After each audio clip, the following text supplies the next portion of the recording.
Welcome to the Mountain Gardener with Ken Lain. Gardening in the mountains is different. Listen to Ken's tips, tricks, and garden shortcuts guaranteed to make your gardens more beautiful than ever this year. Now for better advice that works locally, welcome your host, Ken Lain.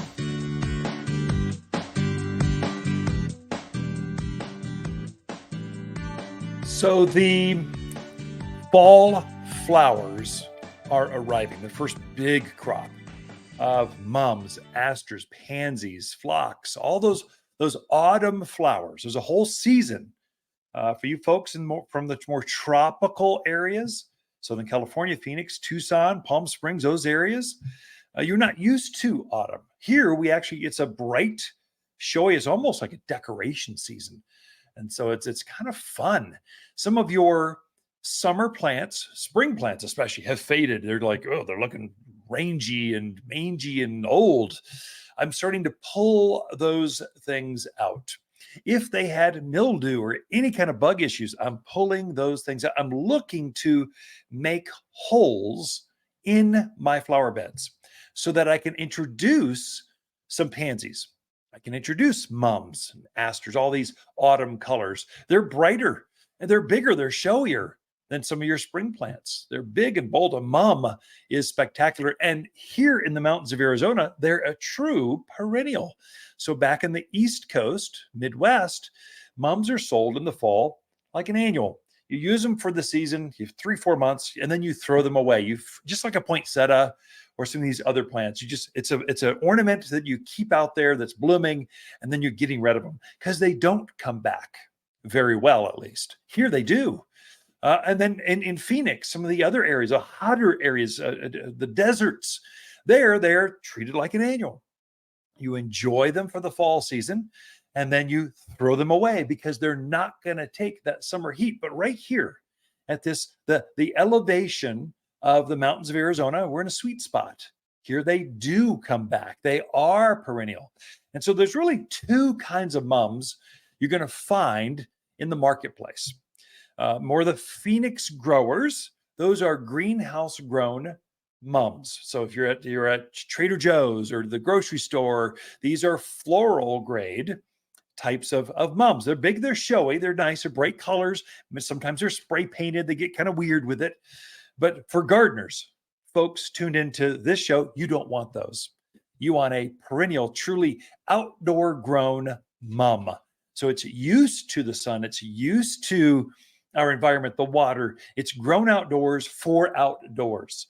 So they're a perennial mum. So your garden centers are going to grow. I don't know about box stores because they got supply chains all over the place, but your local mom and pop type of garden center or nursery in your neighborhood, they're going to have a perennial mum. These are going to bloom very similarly, lots and lots of colors to choose from. Of course, orange, yellow, reds, those are the most popular because they're kind of colors of fall. They kind of scream, pumpkins and lattes out there. And so, but there's so many others, purples and all kinds of colors. So they're a perennial mum. And so we've been growing these since last spring. We cut them back. They were going to bloom. We pinched off all of the flowers back in summer. Now they're reflushy, so they're even fuller than they were. And now we get them to bloom on the autumn cycle. So when you plant them out in the yard, so if just say you enjoy them by the front door through Halloween, now you're going to go put it out in the gardens out there. What I find is my chrysanthemums or mums, they almost bloom twice at least at this Central Highlands area. So this Sedona, Camp Verde, Cottonwood, Jerome, Prescott Valley, Chino, of course, and then all the way on the other side, Kirkland's, Hillside, the Skull Valley, these areas, here they bloom twice.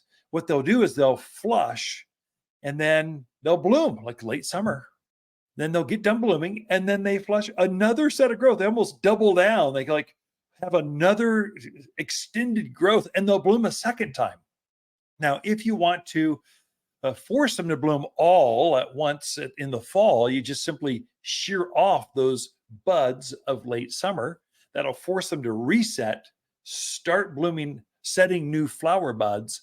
and they'll bloom again on this natural autumn cycle. That's what we've done with our mums here at the garden center. We pruned off that summer flower so that we could have them for this showy fall autumn. For my personal ones at my house, I just let them bloom twice. They aren't quite as showy either time, but I'd rather have a mum bloom 2 times for me than to have just really over the top in the fall. I'll buy another gallon mum for $10, whatever. Have another one at the front door. So those are mums. There's greenhouse grown and there's outdoor, just out in the, basically on landscape fabric outdoors. So they're exposed. So the flowers are going to be hardier than a greenhouse grown.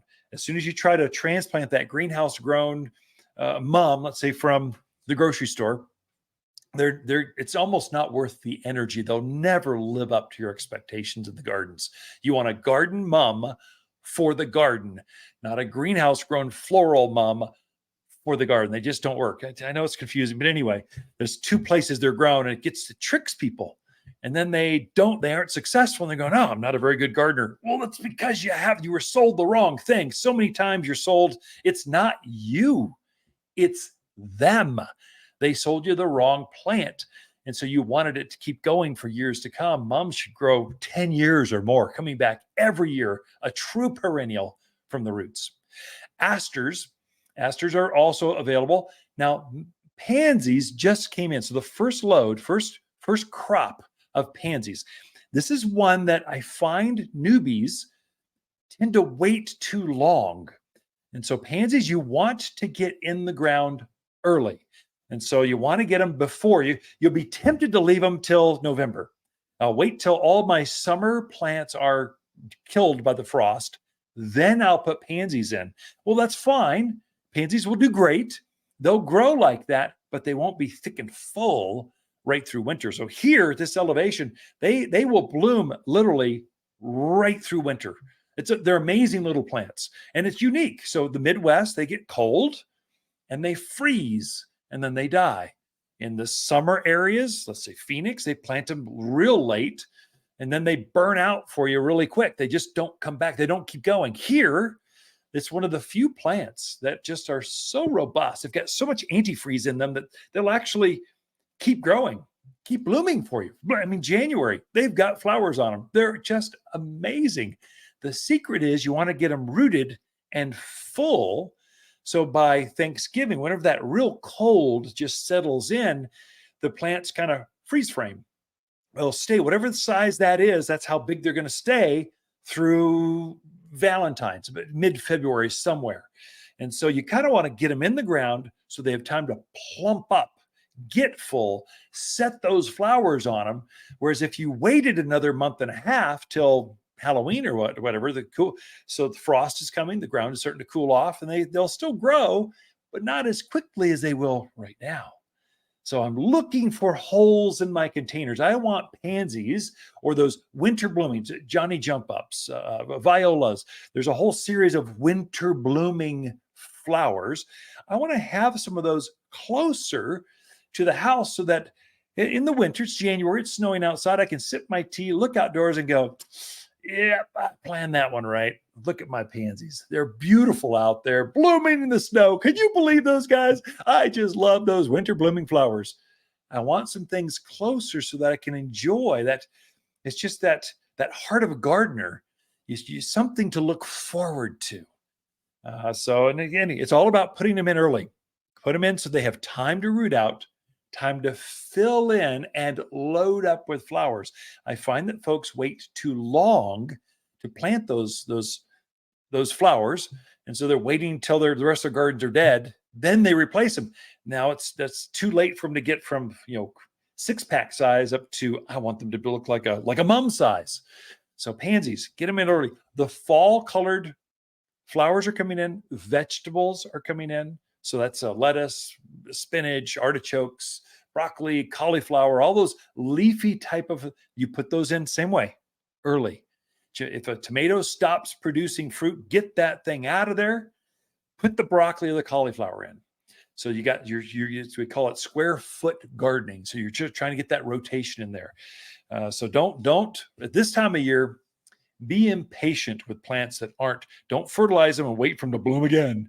Just rip them out of there, put some winter color in. It'll be a game changer for the next 6 months in your gardens. Got more for you right after this. Whether you're freshening up an existing landscape or starting with a blank slate, the Waters In-Store Garden Consultation is right for anyone. If you don't know where to start, Waters' personal shopper service allows you to book one-on-one time with an expert without the crowds. It's easy by phone or through our website. No lines, no waiting. Purchase a $250 gift card from Waters, and it comes with one-on-one private gardener time. You're going to love your yard again. Waters Garden Center in Prescott or watersgardencenter.com. You're listening to local garden expert Ken Lain, the owner of Waters Garden Center.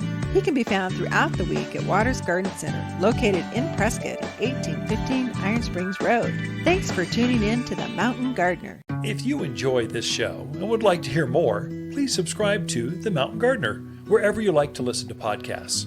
And if you'd like even more garden tips, tricks, and helpful advice, please check out my website at watersgardencenter.com for classes, videos, and more, or my online garden center at top10plants.com. Throughout the week, Lisa and I can be found here at Waters Garden Center in Prescott.